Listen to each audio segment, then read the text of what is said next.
Hello everyone, welcome to the howto.org channel. To change the name of our Facebook account, the first thing we'll do is go to Settings. Here, in the General tab, let's find the Name section. Click on the Edit button, located on the right side. Here we can change the new name we will use.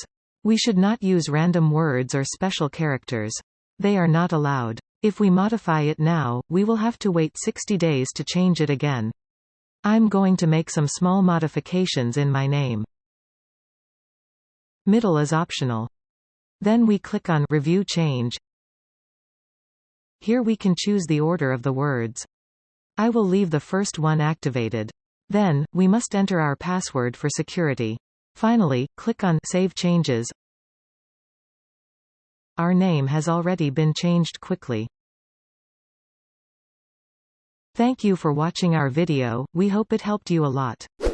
Don't forget to subscribe and activate the bell to receive notifications of new videos.